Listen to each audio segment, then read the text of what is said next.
sin mayor demora, los quisiera invitar, cada uno de ustedes, a referirse un poco a cuáles son los desafíos que quedan por delante para el país que cada uno de ustedes abordó de manera bastante exhaustiva y detallada en este libro.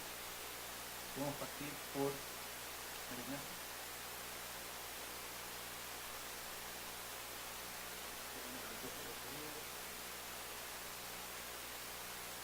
María Ignacia abordó el tema de Colombia y sobre todo el proceso de paz que ha llevado adelante este país en el último tiempo.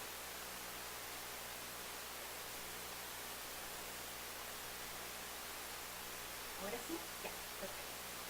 Bueno, efectivamente, primero muchas gracias Alberto y al Observatorio y a la Universidad por esta iniciativa. Les felicito haber logrado sacar este libro, muy importante. Bueno, tal como decía Alberto, a mí me tocó referirme al tema de Colombia. ¿Y por qué Colombia? Porque a partir del 2016, con la firma del acuerdo de paz que finalmente se logró entre el gobierno colombiano y las ex-FARC, Colombia ingresó en una nueva etapa, que es lo que se denomina el postconflicto, para dejar atrás un conflicto de 52, prácticamente más de 50 años de historia. ¿Qué es lo relevante acá? Que después de los múltiples intentos a lo largo de toda la historia, se logra finalmente este acuerdo. Pero eso no es suficiente. Y acá ya entramos a los desafíos. Y los desafíos que tiene Colombia primero es que cada uno de los acuerdos suscritos dentro de este proceso puedan ser implementados. Yo no sé si ustedes recordarán, pero el proceso de negociación no fue fácil. Consideró diversos ámbitos que finalmente apuntaban a poder mejorar aquellas raíces que permitieron el desarrollo y finalmente la evolución del conflicto. El abanico de acuerdos que se firmó, que es bastante amplio, ahora requieren su implementación. Y ahí está el desafío. Es poder lograr un consenso, poder lograr que aquellas iniciativas legales que permitan implementar esos acuerdos se lleven a cabo. Y algo bastante importante son los recursos. Los procesos de paz son caros, ¿ya? Y poner a toda la clase política de acuerdo tampoco es fácil. Por eso es el primer gran desafío. Pero de él derivan otros más, y bastante importantes de la misma magnitud. Primero es lograr la tan anhelada reinserción de aquellos exguerrilleros. Que esos exguerrilleros que apostaron por la paz y de volver a ser parte de la vida civil, de la sociedad colombiana como un ciudadano tal, se logre, ¿ya? Para ello, en este momento, en lo llamado, no sé si ustedes han escuchado, las famosas zonas veredales transitorias, donde los guerrilleros se reagruparon justamente para dejar sus armas e iniciar este proceso, ellos están siendo capacitados, están siendo normalizados sus papeles, etcétera, para incorporarse a esta vida civil como un ciudadano más colombiano. Ahora, el gran desafío del Estado es justamente que estos exguerrilleros se reintegren a la sociedad, ¿ya? Que se logra ese cometido, porque indudablemente si ellos no ven satisfechas sus demandas, existe el gran temor que deserten, que olviden y quieran volver a su antigua vida en búsqueda de satisfacer su demanda. Y esto también lleva de la mano la ansiada reconciliación de la sociedad. No hay que olvidar que la polarización ha sido un fantasma a lo largo de la historia colombiana, que ha permitido finalmente la falta de representatividad. Permitió finalmente la división política, el bipartidismo que tanto caracterizó la política colombiana ya de la década del 20. Entonces, no sé si ustedes recuerdan cuando se hizo el plebiscito en donde la sociedad colombiana, el gobierno le preguntó a la sociedad colombiana si aceptaba o no este acuerdo, ganó el no, por muy poco y con una alta abstención, cerca de un 60%. ¿Qué da cuenta de ello? Que tampoco, o sea, la sociedad colombiana sigue estando dividida frente a esta temática. Y ahí está un gran desafío de poder convencer a la sociedad y de que todos vayan en el mismo camino de la reconciliación, de la reintegración de los exguerrilleros. Así que los desafíos de la sociedad colombiana en el fondo y en síntesis, para poder terminar, es lograr reestructurar, o sea, transformar, mejor dicho, las estructuras tanto social e institucional de Colombia y evitar así que aquellos aquellas raíces, aquellos gérmenes que permitieron justamente la evolución del conflicto, no existan más. Se me queda algo en el tintero muy importante, y con esto termino, que es el problema de la droga. Ahí también hay un gran desafío. Muchos de los campos que dejaron las guerrillas están siendo o pueden ser tomados justamente por las nuevas bandas criminales. El problema de la droga también es algo transversal, que hay que mirarlo de manera multidimensional, y ese es otro gran desafío. Todo esto, todo este paneo un poco rápido que he realizado, en momentos en que acaba de asumir un nuevo gobierno, ¿ya? Que ya ha anunciado ciertos cambios a los acuerdos que se consensuaron. Es esa la situación actual por la que atraviesa Colombia, y ese es el gran desafío, o mejor dicho, los grandes desafíos que vamos a ver o estamos viendo ya.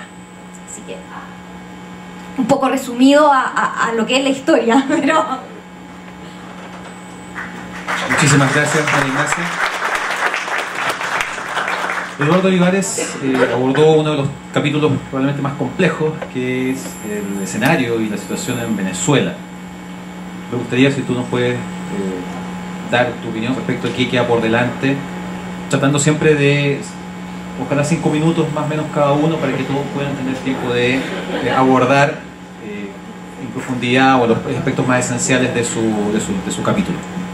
Muchas gracias por la invitación, Alberto, a participar en este proyecto. Honrado de participar además con un colega. Hay una abogada también entre medio, ¿verdad?, de esta iniciativa tan linda, porque es explicar, ¿verdad?, procesos complejos. Y trataré de hacerlo, creo que me voy a demorar menos que en explicar esas fórmulas matemáticas que ustedes tienen en mi espalda. Son una indirecta, son una indirecta.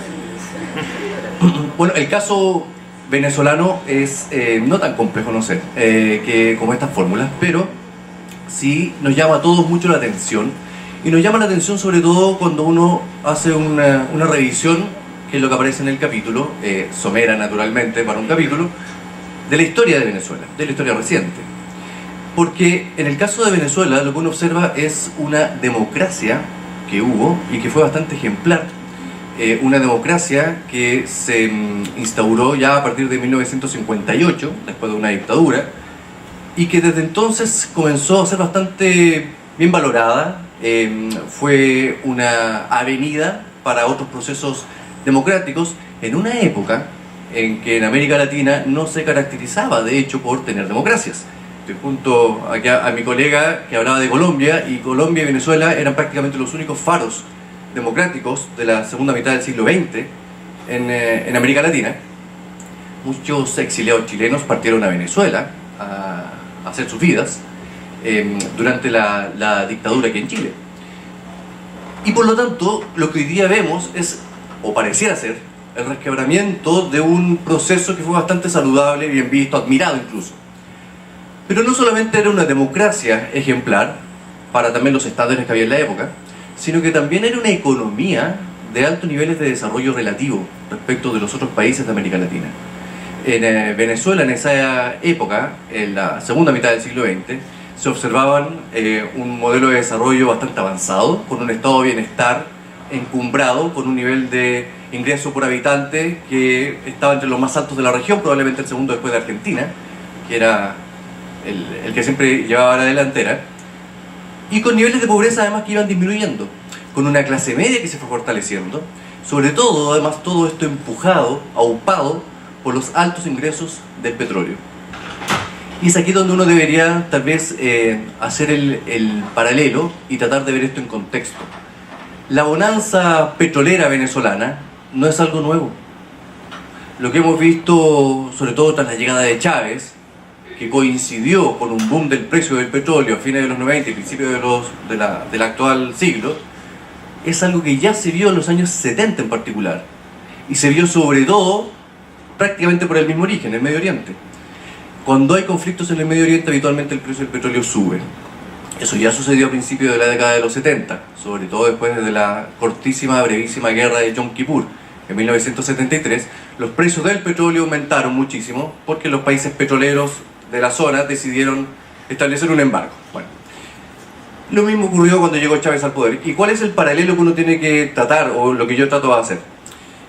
Que ese boom del precio del petróleo, que pareció en su época muy bien capitalizado porque hubo transferencias importantes a la sociedad, hubo aumento, como les decía yo, de la clase media porque el Estado invirtió mucho en la educación, invirtió en subsidiar viviendas, incrementó la calidad del servicio de salud. Venezuela, como les digo, además era admirada precisamente por todas estas cuestiones y además comenzó el gobierno venezolano de la época, sobre todo con Carlos Andrés Pérez, a transformarse en una especie de faro democrático y además faro diplomático. Trataba de intervenir en los grandes asuntos internacionales, intentó incluso intermediar con la España franquista, en fin. Todo aquello que vimos ya en esa época fue sin embargo corrompido por una élite que fue justamente tomando buena parte de los beneficios para sí mismas. Y segundo, una muy mala política económica. Porque resulta que los precios del petróleo, de acuerdo con los gobernantes de la época, iban a permanecer altos para siempre. Y como necesitaban el dinero ahora, comenzaron a pedir prestado. Curioso, ¿no? Tenían mucho cash, mucho efectivo, pero necesitaban mucho más para implementar obras de infraestructura elevadas. Pidieron prestado, y al pedir prestado después hay que pagar esto, ¿no? Pero pidieron prestado mucho más de aquello que después pudieron pagar, porque el precio del petróleo ya hacia fines de los 70, y sobre todo en los 80, especialmente a inicios de los 80, se desplomó. Después no había dinero para pagar esa tremenda deuda que el Estado venezolano había contraído. Lo poco que pudieron hacer los gobiernos de la época consistió básicamente en medidas de austeridad, algunas más exitosas que otras. Pero al final del día no hubo cómo pagarlo y terminó todo en un ajuste importante que sufrió la sociedad. Es esa la sociedad que se agotó de ese sistema, se agotó de la corrupción, la que después vio en un populista, como era Hugo Chávez, una vía de escape. Lo que hizo Hugo Chávez fue aplicar medidas bastante parecidas, grosso modo, naturalmente, grosso modo parecidas. Gastar, derrochar, no pensar en la estabilidad macroeconómica futura, aprovechar el boom de los precios del petróleo y luego, cuando hubo que pagar esa cuenta, ya no había dinero. Lo que vemos hoy día, por lo tanto, en Venezuela es el resultado de varias crisis de gobernantes que no fueron capaces tampoco de darle estabilidad a su país. Hoy día se han tocado fondos y más fondos, es decir, este interminable despeñadero en el que pensábamos que Venezuela estaba cayendo sigue encontrando nuevos subterráneos. Hoy día ya no es una crisis económica, sino que es una crisis humanitaria. El gobierno no es democrático. Uno a duras penas puede encontrar elementos para justificar que es una semidemocracia, es un gobierno autoritario, el que está hoy día presente en Venezuela, de extrema izquierda, y por lo tanto lo que vemos para adelante es muy complicado, es muy problemático. Hay tres posibilidades de que esto pueda terminar. Puede haber muchas más, pero son tres grandes de las posibilidades. La primera, y la más probable hasta hoy día, porque es la que se ha demostrado como más estable, curiosamente, es el statu quo. El statu quo consiste hoy día en que las protestas continúen, el gobierno sigue socavando el poco recurso que tiene del petróleo, más préstamos que le está haciendo China, buscando alianzas con aliados que no son particularmente amistosos con las grandes potencias occidentales. Ese statu quo es lamentable porque provoca el éxodo de millones, 2,3, algunas cifras hablan de una cantidad mayor a esa, 2,3 millones de venezolanos que han tenido que partir de su tierra. Las cifras, el problema que tienen es que tratan de resumir una realidad compleja. Cuando hablamos de 2.300.000 personas, estamos hablando prácticamente de un tercio de la población de Santiago. Imagínense que de un día para otro tenga que irse de la ciudad, no porque quieren, sino porque no tienen otra opción. Dejar la casa, dejar los amigos, familias desmembradas, un hermano se va a un país, el otro hermano se va para otro, la mamá se tiene que devolver, el papá se queda, los tíos se quedan. Familias además que quedan desunidas por la polarización política. Esa es una posibilidad. La otra posibilidad es un acuerdo entre gobierno y oposición. Ese es, sin embargo, un derrotero que se ha ensayado bastante en los últimos años y lo único que hemos visto como fruto de aquello es la permanencia del régimen, la utilización pragmática que ha hecho el régimen de estas negociaciones, de estos acuerdos de buena fe, de estos intermediarios que tienen que ir a Venezuela, que intentan buscar una solución. El gobierno gana tiempo, las protestas cesan y el régimen sigue. porque no se respetan los acuerdos. La tercera opción es aquella en que todos pierden. Todos pierden. Y es la opción violenta de una salida armada al conflicto. Pero curiosamente una salida armada al conflicto puede tener dos caminos. Por un lado, que Nicolás Maduro sea derrocado, o que Nicolás Maduro sea, o alguno de sus láteres, sostenido en el poder. Porque puede ser una vía armada para una dictadura completa, militar, del actual régimen, independientemente de quién lo encabece, o una junta militar cuyo propósito sea el restablecimiento probable, ¿verdad?, de la etapa democrática del país, pero sabemos cómo parten y no sabemos cómo terminan esos procesos también. Por lo tanto, hoy día los desafíos son bastante oscuros, porque estas tres posibilidades que yo les digo, que puede haber muchos intersticios entre ellas, muchas posibilidades, además, que vayan entre cada una de ellas, conducen, además, cualquiera sea de estos caminos, a un tipo de etapa post-Maduro, post-chavismo, o con chavismo mucho más recalcitrante, difícil de restaurar para una democracia que fue ejemplar y hoy día la verdad que está totalmente agrietada. La democracia, si es que surge después de esta etapa, tendrá sobre todo desafíos económicos. Cómo restaurar el orden, cómo restaurar las cifras económicas saludables y sobre todo cómo restaurar la confianza de los ciudadanos. Muchísimas gracias, Eduardo. Bien, nos quedan como 45 minutos, somos 6 y cada uno quiere entregar la mayor cantidad de información y eso lo entiendo plenamente, pero tratemos de circunscribirnos a los minutos asignados. Voy a empezar, sí. Al profesor Luis Lira estuvo a cargo del capítulo sobre Bolivia y de hecho la semana pasada dio una charla sobre este tema con gran convocatoria, con gran asistencia. Profesor Lira, por favor. Muchas gracias, Alberto, y agradecer tu invitación a participar de este bonito proyecto. Sin duda que gracias al fallo de La Haya hemos podido tener bastante información y noticias sobre Bolivia. Entonces lo importante es conocer y entender al país como un país muy rico en recursos naturales, también como el país del continente junto con Paraguay que más le ha costado enrelarse en el camino del desarrollo, un país culturalmente compuesto en su mayoría por aymaras, quechuas y mestizos, y también por una lamentable mala distribución del ingreso. Y en eso aparece la figura de Evo Morales, que luego de 12 años en el poder ha sido el gobierno más duradero después de Andrés Santa Cruz. Nos habla del país con mayor cantidad de presidentes en relación a la historia del continente. Podemos destacar por su parte, por el lado positivo, una refundación del Estado boliviano con elementos socialistas y elementos indígenas. Prueba de esto ha sido la Constitución del año 2009, en el cual el país se rebautiza como Estado Plurinacional de Bolivia.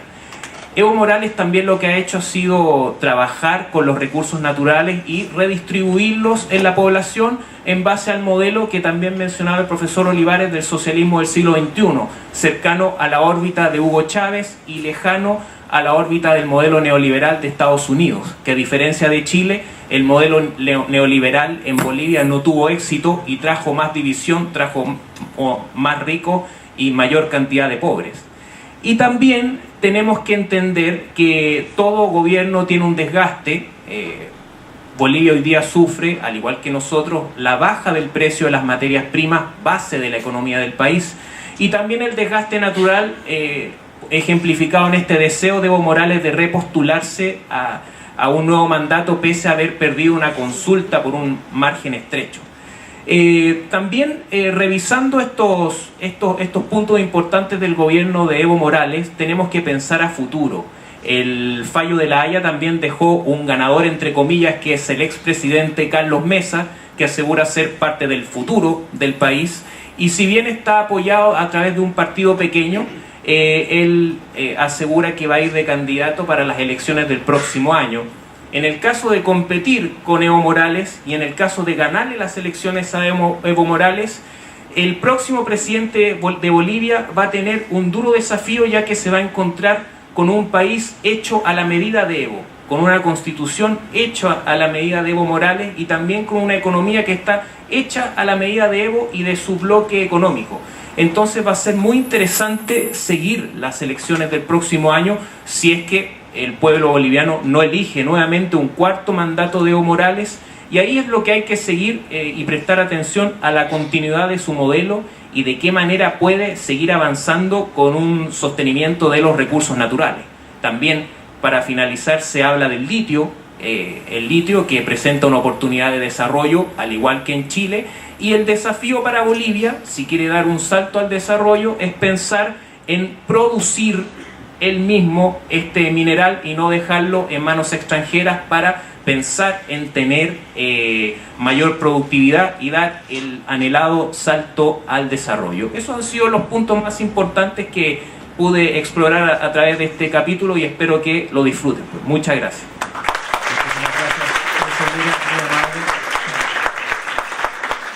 Profesor Aguirre, usted le tocó Cuba, un capítulo que podría ser transformado en un libro entero o un par de libros también. Por favor, en 5 minutos más o menos, ¿cuáles son los desafíos que quedan por delante? Bueno, muchas gracias Alberto, muchas gracias a todas las autoridades de la universidad, a los estudiantes por estar aquí, a profesores también, amigos que están aquí presentes, a todos los que están acá. Bueno, como dice Alberto, sería imposible realmente abordar esto en profundidad en 5 minutos, así que voy a tratar de referirme un poco a lo que Alberto Riquelme, mi coautor, y yo tomamos acá en el libro y cómo eso se puede tratar de proyectar un poco en la actualidad de Cuba.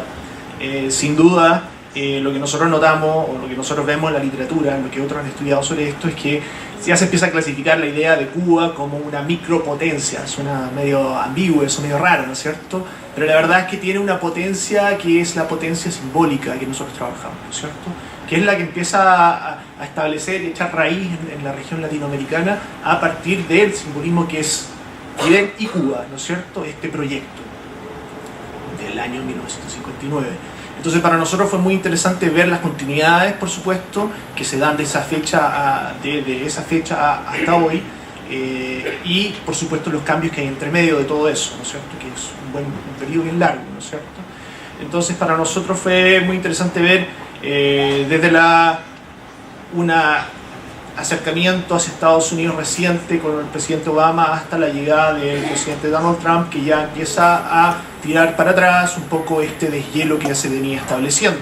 Las relaciones en sí, si bien lo que nosotros podemos constatar ahora y lo que algunos analistas ya han constatado, es que la relación y lo que realmente ha tratado de decir Trump se queda en la retórica con muchas cosas, y que todavía no es tan evidente que hay un retroceso, hay un volver hacia el pasado en términos de las relaciones con Estados Unidos y las oportunidades que hay entre ambos lados, ¿no es cierto?, los estadounidenses y los cubanos. Particularmente con lo que tiene que ver con negocios hay ciertas limitaciones, pero eso todavía, sin saberlo tan así ampliamente, todavía persiste las posibilidades. La otra cosa que nos pareció interesante, y por supuesto con esta idea de continuidad de cambio, es que el cambio que podemos notar ahora y que es evidente, que no alcanzamos a abordar mucho dentro del capítulo, tiene que ver justamente con el fin de una era de Castros, ¿no es cierto? Castros liderando el país. Ahí, por supuesto, hay una persona ungida, seleccionada para seguir con este proyecto y llevarlo a un periodo futuro que tiene que ver con, no sé si refundar un poco el proyecto que es Cuba, pero sí actualizar una Cuba que mantenía un esquema institucional de la época de la Guerra Fría, más Unión Soviética. Es decir, tratar de llegar con una nueva constitución, es lo que se está discutiendo ahora, que en noviembre, de hecho, las consultas se deberían ya de acopiar y empezar realmente a plasmar esta nueva constitución. Y lo interesante, por supuesto, que en la constitución se habla, o ya se ha hablado, es que se usa el término socialismo en vez de comunismo. Sobre las relaciones que podría tener Díaz-Canel con Trump, vemos justamente un antagonismo que vuelve, ¿no es cierto? Eso tiene que ver mucho más con Estados Unidos que con Cuba, ¿no es cierto? Pero eso también dice mucho, ¿no es cierto? Mucho lo que tiene que ver con el desarrollo y la proyección cubana en el mundo, como país pequeño, marginal del sistema internacional, tiene que ver mucho con enfrentarse a la principal potencia del mundo. Y eso claramente que condiciona lo que puede hacer y lo que puede demostrar hacia sus pares latinoamericanos y hacia el resto del mundo. Así que eso es lo que se consigna dentro de muchos hechos que suceden desde la llegada de los Castro hasta más o menos cuando se sabe sobre la llegada de Díaz-Canel. Muchas gracias. Muchísimas gracias a ti. Muy gentil. La profesora Smith abordó bastante en profundidad, de manera muy exhaustiva también, el caso de nuestro vecino Perú. Por favor. En 4 minutos y medio. Bien, muchas gracias, Alberto. Quería agradecer también a la facultad por habernos invitado a ser parte de este tremendo proyecto y estar muy reconocida por haberme invitado. Bien, sobre mi país, ¿qué puedo decir sin ponerme a llorar ahora y echar a perder el momento? 4 grandes hitos, creo yo, marcan la historia del Perú desde los últimos 50 años hasta la actualidad. El primero, acaban de cumplirse 50 años, el 3 de octubre, del golpe militar de Juan Velasco Alvarado. El golpe militar de Juan Velasco Alvarado cambió la cara del Perú para siempre. Un gobierno de militares a la izquierda que fundamentalmente diluyó cualquier resabio de burguesía y de oligarquía peruana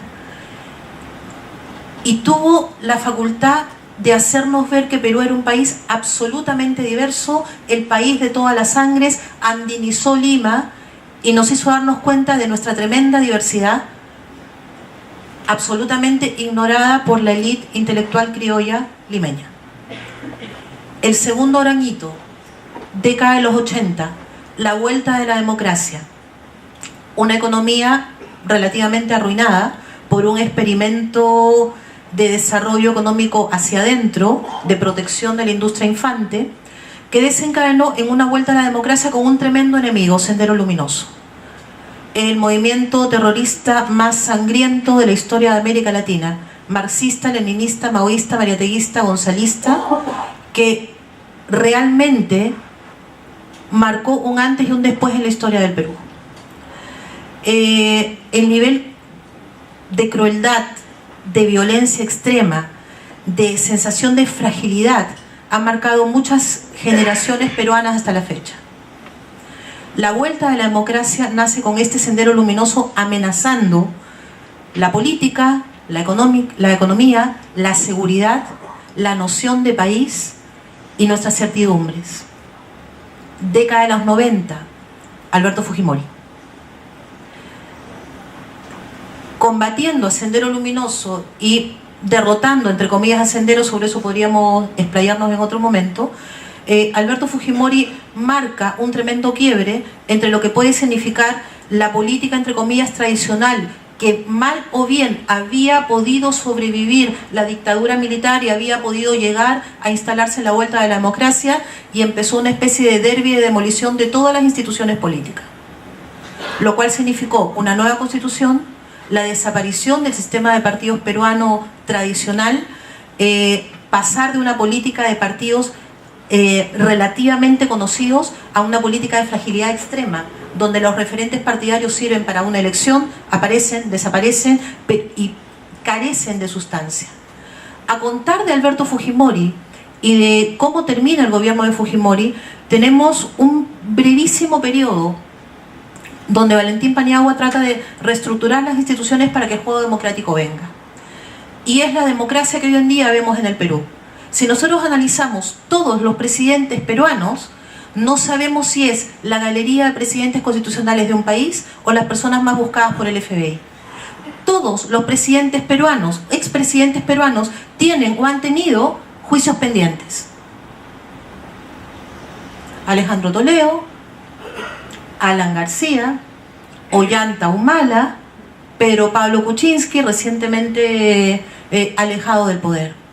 ¿Cuáles son los desafíos tremendos que enfrenta Martín Vizcarra en este momento?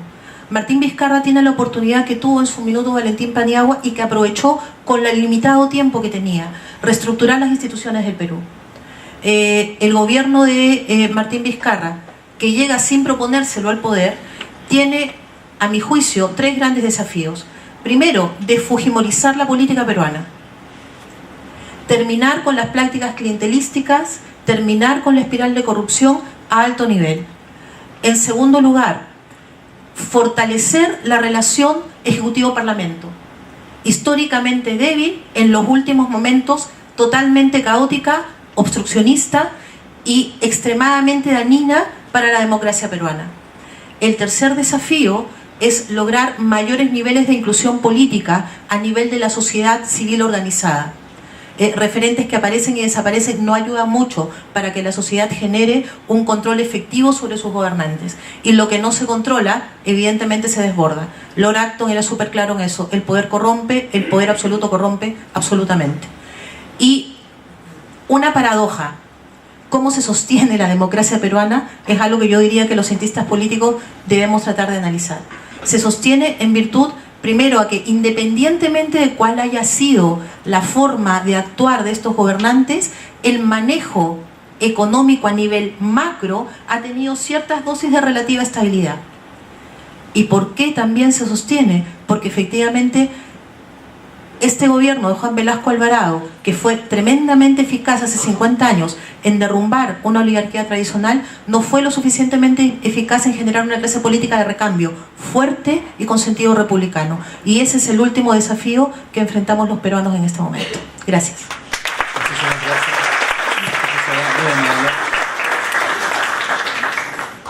Pasamos al otro lado de esta mesa, con el profesor Jean Parado, quien abordó en su capítulo la situación de Argentina, perdón, Brasil. Hola, buenas tardes.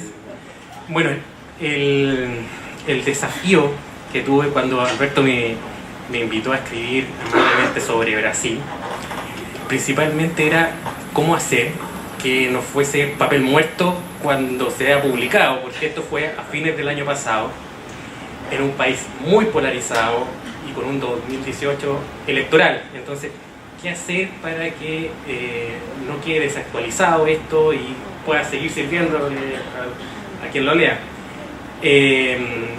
Más encima que nuestras proyecciones como periodistas nos hemos equivocado todo el tiempo. Entonces, nos equivocamos con Trump, nos equivocamos con el Brexit, no quería equivocarme con Brasil también. Así que, menos mal, porque ni siquiera sabemos lo que va a pasar en 12 meses. El tema de Brasil sigue todavía muy líquido, es difícil hacer pronósticos, proyecciones. Y lo que hice fue hacer como un estado de situación de cómo llegó Brasil al momento, al día de las elecciones, ¿no? Y me agarré de una metáfora que utilizó el semanario británico The Economist. Hizo una portada que en su momento yo encontré brillante, que mostraba al Cristo Redentor como... ¿Me escuchan? Sí, ahora sí. Mostraba al Cristo Redentor despegando, ¿no? Como si fuera una especie de proyectil.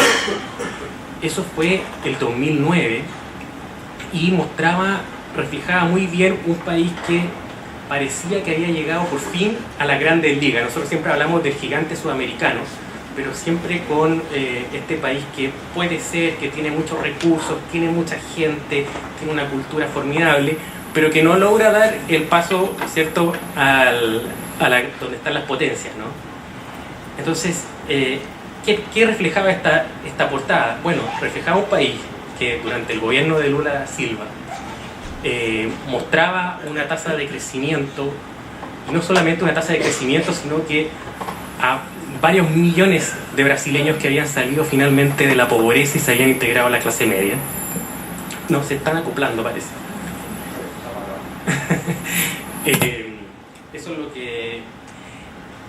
Y ese no solamente había tenido con Lula Silva y en la primera parte de los gobiernos del PT un gran éxito económico, sino que también había Brasil logrado romper una barrera, insertarse, a crear el debate de por qué Brasil no está, por ejemplo, en el Consejo de Seguridad de Naciones Unidas, por qué Brasil no es un actor más relevante a nivel internacional, y empieza a dar grandes saltos y se empieza a ser reconocido con gestos importantes como, por ejemplo, cuando se le otorgan los Juegos Olímpicos de Río, se le gana la posibilidad de celebrar un mundial.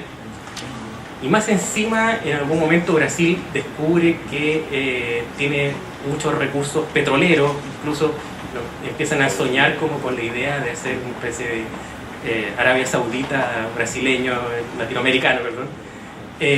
Y de repente, ¿qué pasa? Bueno, The Economist captó el momento Y un par de años después puso este mismo proyectil desviándose, ¿no? Como que había perdido el rumbo y se cayó de pique. Y efectivamente, después de que Lula se va del gobierno con una popularidad cercana al 80%, hoy día quizás no olvidamos de eso, pero era una especie de rockstar de la política, todos querían ser Lula.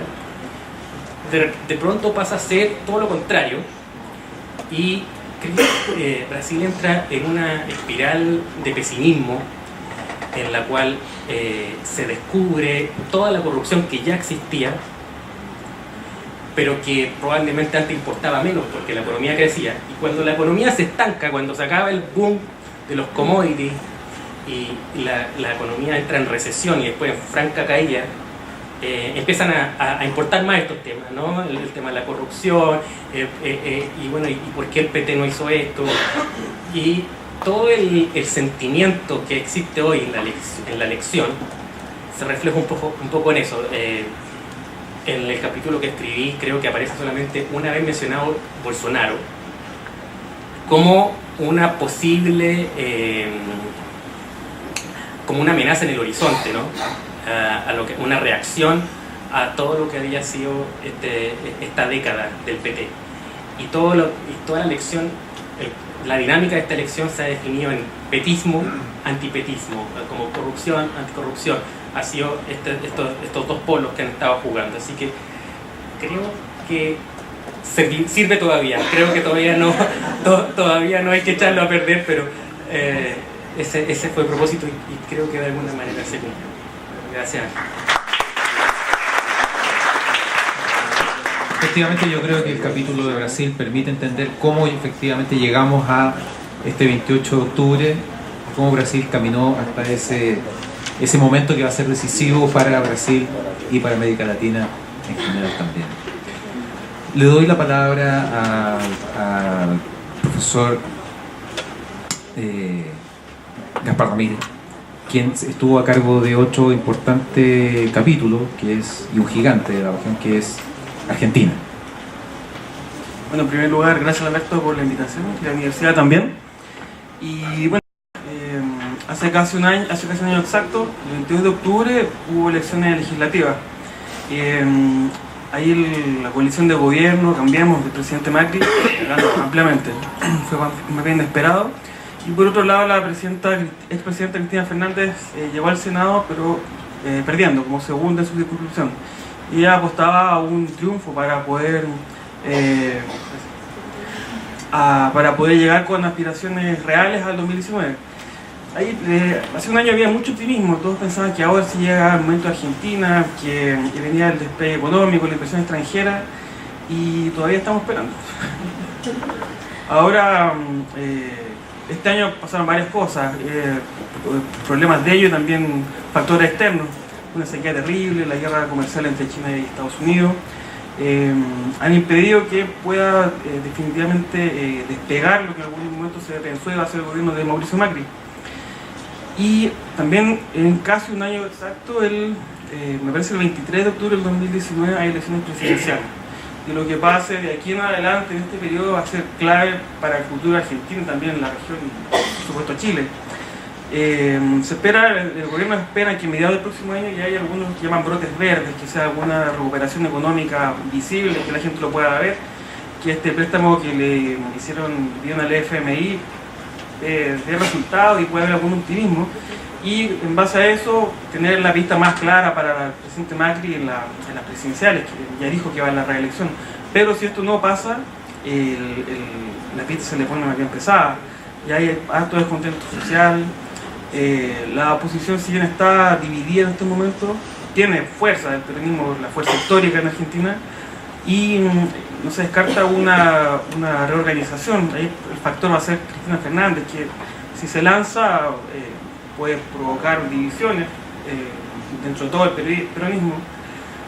Bueno, y si no, también hay un escenario que se abre. Pero me parece clave que lo que pase de aquí en los próximos meses va a ser muy importante para ese país, para América en general y también para Chile.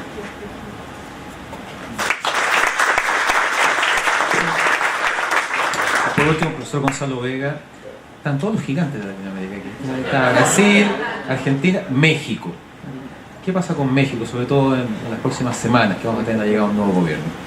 Sí, bueno, cuando empecé a hacer el artículo, una de las razones de por qué se lo entregué atrasado a Alberto era porque no sabía, en el fondo, qué hitos considerar para que se pueda entender la situación actual de México en tan pocas páginas. Y yo creo que hay dos hitos, más que hitos son procesos, que hay que tener en cuenta para entender lo que pasa hoy en México. Uno de ellos es lo que se llamó la dictadura perfecta, que empieza en las primeras décadas del siglo pasado con esta dictadura, entre comillas, del PRI, que era una dictadura pero encubierta, es decir, tenía un rostro de democracia, pero que funcionaba con un partido que controlaba todos los estamentos de México, ¿ya? Desde los más altos hasta los más pequeños. Y ahí dentro de eso distinguimos la figura del dedazo, que era como el presidente en ejercicio, iba a su vez designando quién iba a ser la persona que lo sucedía. Y el sistema está hecho de tal forma que no había competencia prácticamente. Esto llega a su fin en algún momento ya, ¿cómo se llama? 70 años después aproximadamente, producto de la corrupción. El sistema estaba totalmente corrupto, y quizás haciendo un paralelo con lo que pasó hoy en Chile cuando se hablaba a propósito de los 30 años del plebiscito, que muchos dicen de que hubo algunas decisiones que tomó el Tribunal Constitucional en su momento que nadie las pescó y que finalmente fueron haciendo posible que el plebiscito se hiciera de tal forma. Bueno, en México también se fueron tomando algunas decisiones judiciales, algunas políticas que fueron dando una apertura política que en su momento no la tomaron en cuenta, pero que sin duda después fueron clave para que terminara el gobierno del PRI, ¿ya? Ese es un proceso, y el otro proceso sin duda el del narcotráfico. O sea, imposible hablar de México sin narcotráfico. México es protagonista, el eje del narcotráfico mundial. Le quitó, no voluntariamente, ese papel a Colombia por una serie de sucesos, decisiones de Estados Unidos de combatir de frente a los narcos colombianos, y las condiciones geográficas de México lo hacen, pero un país perfecto para para concentrar todo el narcotráfico, ¿ya? Y ahí abordar cómo el Estado ha abordado distintas formas para enfrentarlo, desde hacerse los tontos, decir, mire, mientras ustedes no traigan la violencia nosotros dejamos funcionar, hasta enfrentarlo ocupando todas las fuerzas armadas. Ninguno de ellos ha sido exitoso, ¿ya? Y esa es una de las cosas que vamos a tener que ver, qué es lo que va a suceder ahora con López Obrador.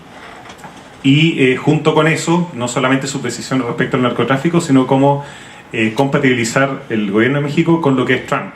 Hay algunos que piensan que va a ser un desastre por la personalidad de ambos en la relación, ¿ya? O sea, esto o es un desastre o va a ser bastante mejor de lo que nosotros pensamos, porque son tan peculiares sus personalidades, de que capaz que terminen llevándose bien. Y eso es la idea de irme por el centro. En el fondo yo creo que al final no va a ser tan malo como se espera, porque México y Estados Unidos son económicamente dependientes, por lo cual yo le veo a México un futuro menos oscuro de lo que se piensa, aunque siempre hay que darle el beneficio de la duda de lo que implica el surgimiento de un nuevo gobierno.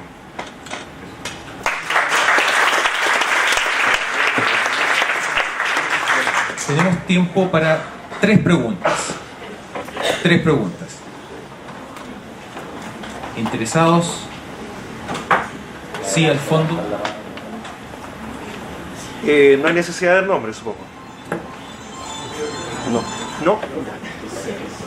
Me queda la duda sobre Venezuela. Si bien se lograsen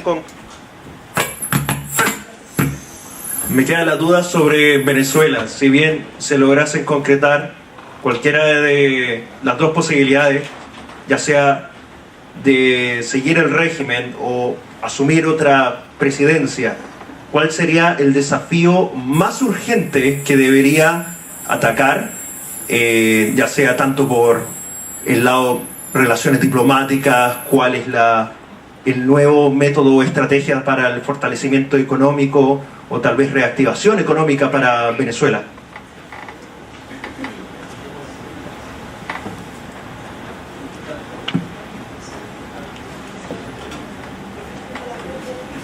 ¿Pregunta? Ok, ahí tenemos una pregunta para Venezuela, para Bolívar. ¿Alguna otra pregunta? Tomaré eso como un no. Sí. El gobierno de Bolivia ahora está se presentan las nuevas elecciones presidenciales para Bolivia y el nuevo presidente que salga deberá enfrentarse al gobierno que está hecho a imagen y semejanza de Evo Morales. Hay una gran diferencia, hay una gran polarización entre los gobiernos en Bolivia, lo cual genera un miedo por parte del otro partido que el contrincante de Evo Morales. ¿Cómo podría llegarse a un acuerdo o cómo podría enfrentarse el nuevo gobierno si no sale Evo Morales en Bolivia en cuanto a las políticas hechas por Evo Morales? Muchas gracias. ¿Alguna otra pregunta? Ok. Entonces tenemos preguntas para el profesor Olivares y para el profesor Lira. Muchas gracias. Voy a ser breve ya que recibí tarjeta roja.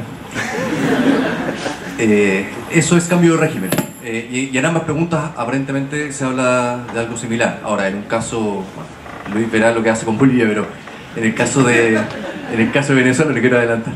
Pero en el caso de Venezuela es mucho más drástico porque estamos viendo además el desmantelamiento de las instituciones democráticas en un país. Un cambio de régimen, si ocurriese, la primera prioridad natural de, supongamos, un nuevo mandato democrático, es restaurar la economía. La economía es la tierra sobre la cual todo tiene que edificarse. Y en ese caso, es tal el nivel de deuda externa, tal el nivel de desfondamiento que ha habido también en las arcas públicas, está en el nivel de destrucción de la iniciativa privada. Hay más de 400 empresas que han sido expropiadas y distintas industrias que han sido expoliadas, que es naturalmente lo primero y es lo más difícil. Es lo más difícil reconstruir una economía tan destruida como lo ha sido la economía venezolana. Y para eso, bueno, hay un economista que todos aquí conocen, que se llama Andrés Velasco, que hizo unas propuestas que parecen bastante interesantes. Él dice, bueno, lo primero, hay que hacer que algunos países que hoy día tienen deuda venezolana, es decir, que le compraron deuda a Venezuela, bueno, suavicen tal vez esa deuda y perdonen un poco de esa deuda, ¿ok? En segundo lugar, que el Fondo Monetario Internacional, que siempre tiene que salir al rescate de todos los países que tienen estos problemas, bueno, que entregue también una inyección financiera relevante, pero que no haga lo que ha ocurrido con Argentina, que es, le entrega dinero para que pague su deuda externa, pero luego Argentina tiene que empezar a pagar esa deuda, y con mucha rapidez. Por lo tanto, lo que le prestaron, al final lo usa para pagar la deuda previa, y ya le genera otra deuda. Y lo tercero es lo que plantea Velasco, que haya donantes internacionales, que la economía venezolana necesita por lo menos 20.000 millones de dólares de donaciones, es básicamente regalo, para que se ponga de pie, pero todo esto con un marco relevante, que no se repita el mismo error antiguo en que algunas personas toman estas empresas para privatizarlas, pero finalmente se sirven de esas empresas para hacer su propio negocio. Tiene que haber competencia. La competencia es el antídoto para evitar la corrupción. Competencia y transparencia. Muchas gracias.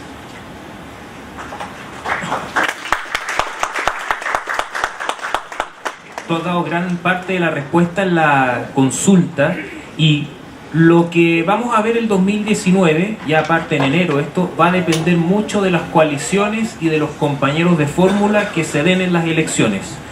El caso más sencillo, entre comillas, es que gane Evo, pero Álvaro García Linera, que es su compañero de fórmula, dijo que ya no iba a continuar. Eso ha sido el sustento fundamental del gobierno, ya que esta dupla del hombre, llamémoslo blanco, contra Evo Morales ha dado una gran solución a problemas sociales. Por ejemplo, si hay un problema con el empresariado, la cara visible que sale a negociar es García Linera, y cuando hay un problema con el sector indígena, el que negocia es Evo, o en el pasado David Choquehuanca, que si bien era canciller tenía varias atribuciones presidenciales también. Actualmente la candidatura de Carlos Mesa está en pañales todavía, ya que el Partido Revolucionario de Izquierda todavía tiene un pequeño segmento de votación, pero también hay que ver de qué manera puede generar algunas fórmulas con otras personas que han presentado su interés de candidatearse, como el alcalde de La Paz, que era un antiguo aliado de Evo Morales, que también salió dado de esta crítica de que Evo había perdido el rumbo en su gobierno. Así que va a ser primero, con una constitución sólida, como has mencionado tú, ver quién es el compañero de fórmula para hacer cuadrar estas medidas políticas en un futuro programa de gobierno. Y también está la opción que gane Evo nuevamente a su cuarto mandato, o que si no salga otro candidato con un compañero de fórmula, que ahí puede ser una persona afín, podría repetirse la fórmula hombre blanco indígena.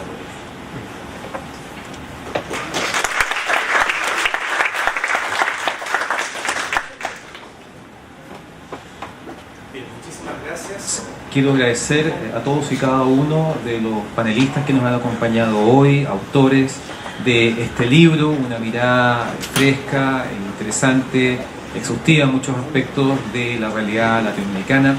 Quiero agradecer a todos ustedes por su presencia, por su asistencia esta tarde. A los que estén interesados en adquirir el libro, a la salida está a disposición a un precio, entiendo, rebajado por ser este el día del lanzamiento, y también los dejamos invitados cordialmente a un coffee break a la salida. Muchísimas gracias.